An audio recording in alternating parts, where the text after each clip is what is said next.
What is going on, guys? Stormcat back with another video. In the last episode of the Switch Let's Play, we defeated the Eye of Cthulhu, the Goblin Army, and we got a meteorite to land. If you are enjoying this series, please do subscribe to show the support to the channel, and like the videos to let me know that you want more. In this episode, I hope to find that meteorite and maybe gain a new full set of armor. So let's get started. Also, make sure to comment down below what you'd like to see in the next episode so that I can have some cool suggestions for next time. And let's get exploring. I want to find this meteorite and mine it out. Unfortunately, meteorite is actually pretty tough to mine. One, it spawns a whole bunch of little enemies, and two, it will also light you on fire. So what we're gonna do is buy some bombs from the demolitionist here, and then we are going to actually go blow the meteorite up instead of mining it. I find that blowing it up is a lot easier than mining it. That way you don't really have to touch it, and you can focus on fighting those enemies instead. We also have 3 dynamite in our in our chest actually, so we're gonna take that along as well. That's gonna do us really good with this meteorite here. After we get this meteorite, I think what we're going to do is actually farm the Eye of Cthulhu a few times, maybe just once, so that it doesn't despawn like it did last episode. But the gold is definitely needed. Speaking of gold, let's put ours away before we head out on our adventure. We now have 11, almost 12 gold. Anyway, let's find this meteorite. Hey, we have found the meteorite. Nice. And already we have the little annoying thing spawning. Hello, sir. How are you? Die. I'm actually going to blow out a big hole in this, and then we are going to actually throw the dynamite in there so we can get a big old chunk of meteorite out of here. I'm gonna try not to die, but no promises. So you can see it's burning me there, and we have these little meteor heads. Ow, god dang. As soon as I say I'm gonna try not to die, this is where I say goodbye if I can't make this jump. Nope, I'm dead.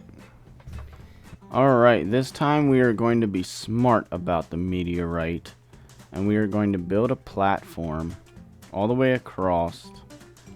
Do spiky balls fall through platforms? No, they don't. Alright, that's a pretty good defense mechanism right there. Okay. And then what the other thing we're going to do is just place a whole bunch of rope. That way I can actually get back up. We need a piece of dynamite right here, it looks like. Right there. Yeah. Okay. Don't kill me, dynamite. Okay, well, that's great. A meteor head knocked me off my rope, and I exploded. Alright, well, it's time to make our way back over to the meteorite. Alright, guys, so on my way over here, I actually got enough fallen stars to make 3 mana crystals. So, we now have a lot more mana than we did before. We have, I believe it's 50 now that we have. So, we got a lot of mana to work with. Hopefully we have a new magic weapon coming soon. That would be great. All I'm going to do here is actually collect what's here.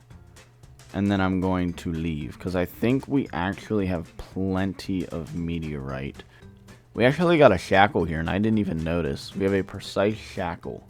Let's get rid of the lifeform analyzer for now. We don't really use that, so we can get some more defense. Now we're up to 17. That's great.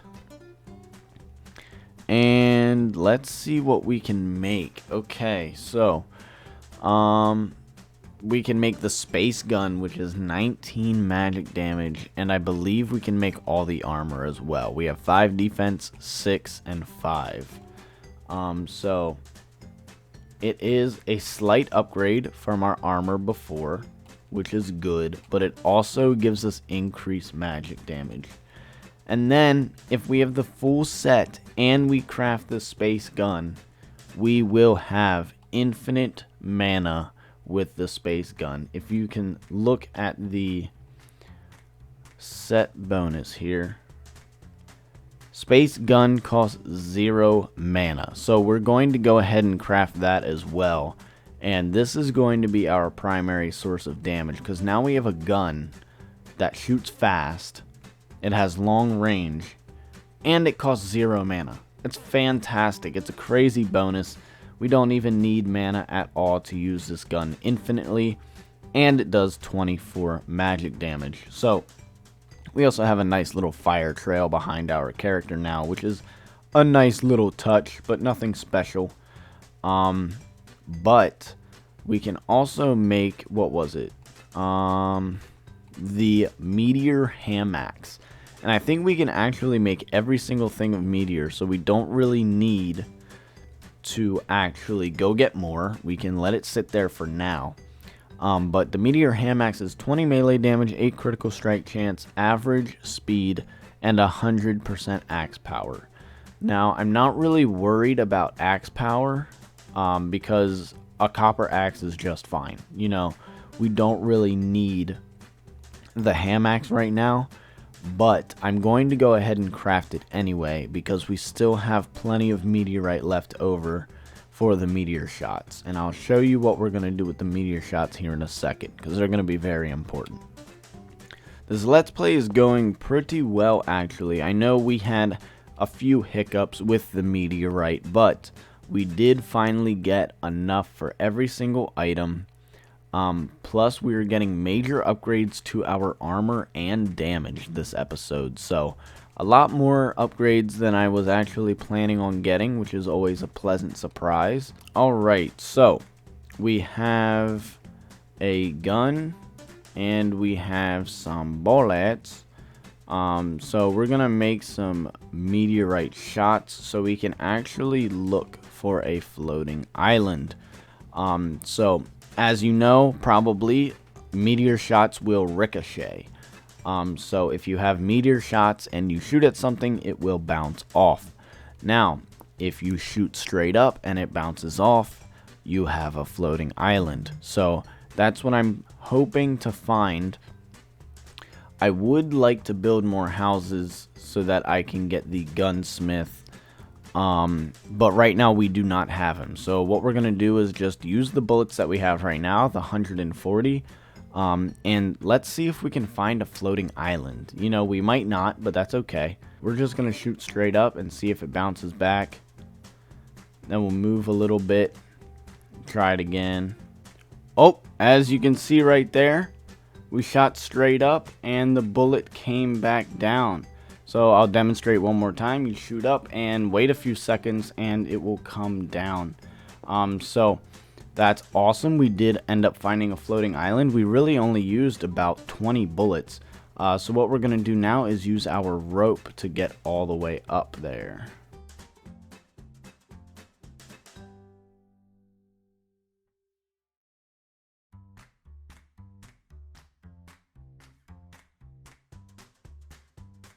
What's in the chest? Come on, baby.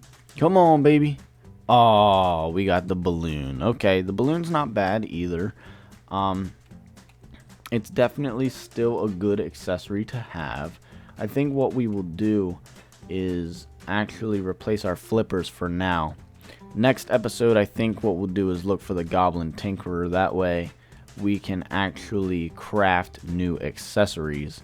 We're also going to take everything out of here for some building materials.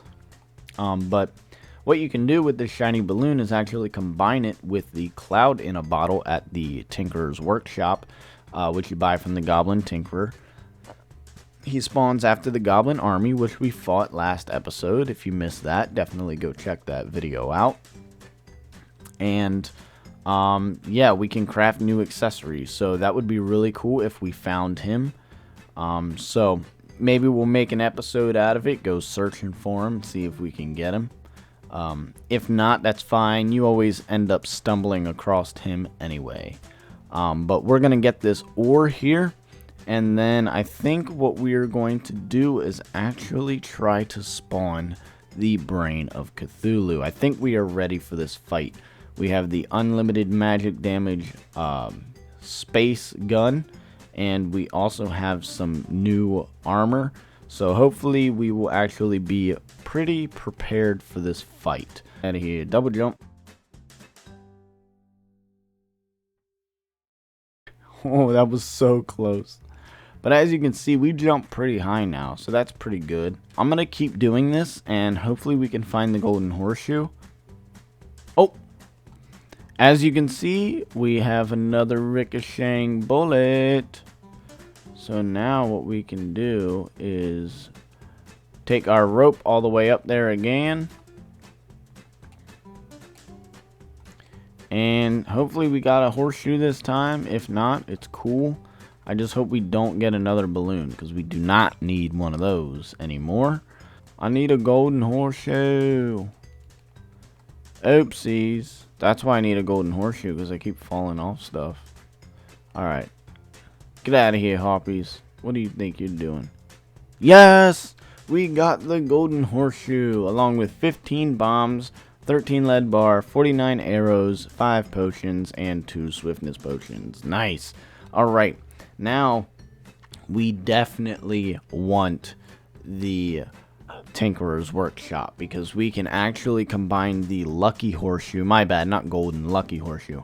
We can combine the lucky horseshoe with the balloon and the cloud in a bottle. So we can combine all 3 of those into one accessory, which would be dope. So I think what we're going to do now is, since it just turned night, what we can do is maybe farm the Eye of Cthulhu real quick.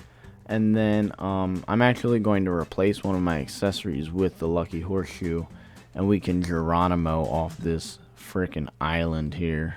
Fantastic weapon. As you can see, I'm doing 26, 38, 18 damage, and it's firing really fast. You know, it would have taken us like 5 minutes for us to get him down to this health. So we are making big strides in the Let's Play. We're getting huge upgrades. 0 mana on this space gun.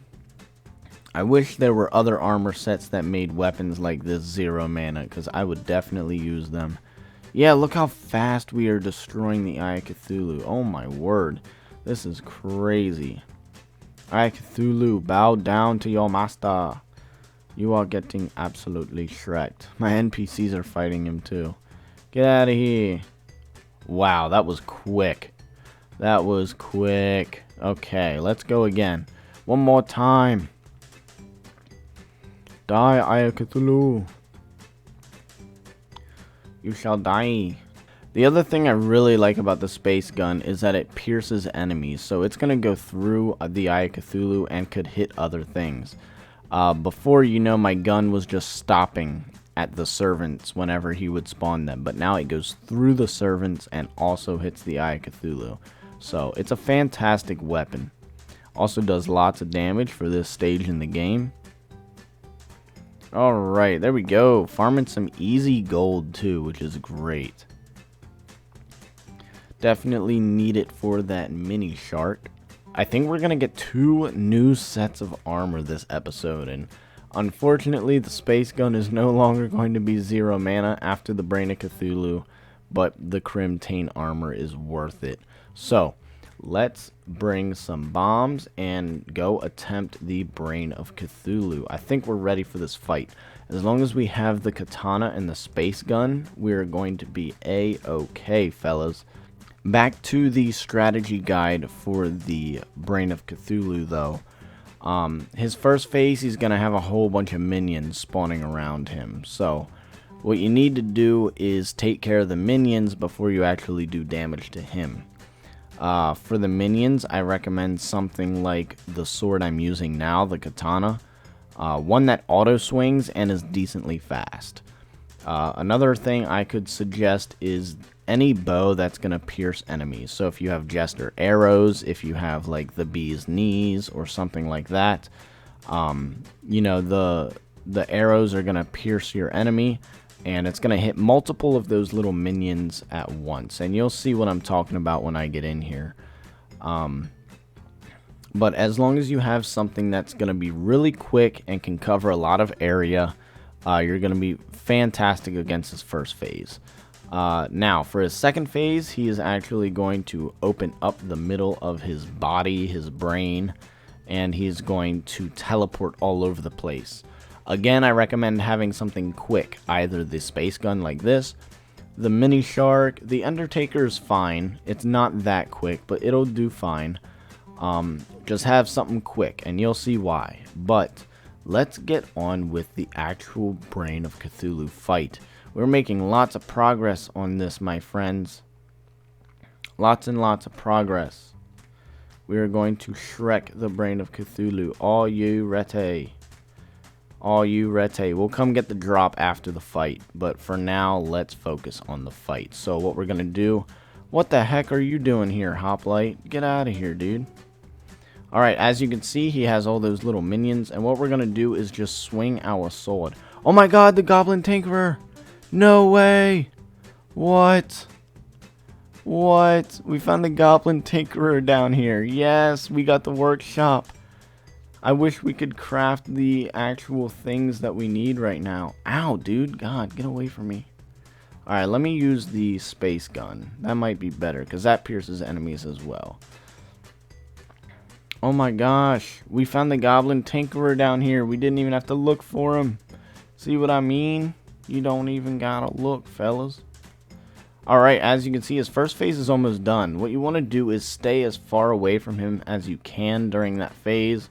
Because you are going to have to dodge a lot of damage. But if you can maintain health while using the katana or a sword like that, that's definitely recommended. And here is his second phase. So the main thing that you want to take away from this guide is make sure you hit him as quick as you can while he's in his second phase. He is very susceptible to knockback, which means if you hit him, he's going to stay where he is. So as long as you're quick and you aim at him as soon as he teleports, he's not going to be able to touch you. There you go. Brain of Cthulhu defeated once and for all. We got 5 gold, 15 silver. Let's see if we got anything else from him. We also got the 74 tissue samples. I believe there are some more down here as well. So we'll pick those up. Even more gold from all of the different little tissue sample things that he was spawning at us. And then we got a whole bunch of gold from him. And I believe that's it. So he also drops the Crimtane ore, which we got 170 of. That's actually a pretty high drop, I believe. And then we will actually be able to make the, what's it called? The Crimtane armor, which is awesome. Another armor upgrade already. And we're actually going to be able to craft a brand new accessory that combines the Lucky Horseshoe, the Shiny Red Balloon, and the Cloud in a Bottle. So we are making lots of progress this episode. That's what I'm talking about, guys. So we're going to go back home, place down our tinkering station, and let's see what we can make, fellas. We're going to place it right here. I end up using it a lot, so we'll keep it by the front door. Oh yeah, we can make more mana crystals. We are going to need that. Boom. Now we have a whole bunch of mana. We're going to need that mana because the space gun's not going to be 0 mana anymore. But let's go ahead and turn all of this Crimtane ore into bars. And as you can see, we have plenty. We have 90 Crimtane bar now. And with those tissue samples that he dropped, what we can do is then craft all of the assorted weapons, pickaxes, and armor. So hopefully we have enough. It looks like we do. So we're going to craft this pick. That's a huge upgrade to our mining speed and mining power. So fantastic upgrade there. We have Crimson Greaves, which are 6 defense, which is 1 more than the Meteor. We have the Crimson Chest Piece, which is 7 defense, which is again 1 more than the Meteor. And same thing with the helmet. So we are going to get 1 defense for each piece that we craft here. We're going to make all of the Crimtane armor here, and the set bonus is what's actually really good about this armor. The meteorite armor actually has a fantastic set bonus too, and it's hard leaving it already. I feel like we just crafted this. Increased magic damage and the space gun did more damage. That's crazy. But the Crimtane armor will give us greatly increased life regen. So, you know, whenever we're in those boss fights or we're having a hard time and we're about to die, the Crimtane armor is going to save us. We're going to have so much more health regen. And, you know, we can actually use the space gun for quite a while now. So, it doesn't really have to be limited anymore, especially once we get a few more mana crystals. So, we have life regen now, and we have a total of 31 defense. The last thing we're going to do for this episode is craft a new accessory and put on some of our older ones. Let me get rid of all of these here. What's the best shoe spike we have? Angry. And we have the flippers, the guarding flipper. That's definitely great for that 2 defense there. We're going to take the balloon, the horseshoe, and the bottle. And we're going to equip that shoe spike right there. Perfect. We have 4 slots filled, and we have a 5th one ready. Now what we're going to do is make the cloud in a balloon, which combines the cloud in a bottle and the red balloon. And then we are going to make the blue horseshoe balloon. I don't know why I said that, so stupid. But this combines all 3 of the accessories. We are going to have a double jump. We are going to jump higher. And we are not going to take any fall damage. So this is absolutely a fantastic accessory. I say this is very necessary for pre-hard mode. Definitely get this as soon as you can because it is a fantastic accessory. As you can see, our little character is holding a little balloon with a horseshoe now. And we also got the hard prefix, so we will get 1 defense on top of that. So we have 34 total now, which is fantastic. We jump super high, we double jump, and we will not take fall damage anymore. As you can see, boom, we're fine. We now have the Crimtane armor, which now gives us bonus health regen, which is fantastic. We have defeated the Eye of Cthulhu, the Brain of Cthulhu, the Goblin Army, and we have finally found the Goblin Tinkerer. We'll be moving him into the house next episode. Please do drop a like if you enjoyed this one. Took a lot of time to record, had a lot of fun playing Terraria, had major upgrades in this episode. Hopefully you guys enjoyed. Definitely share the video and comment down below whatever you'd like to see in the next episode. And I will see you guys in the next video.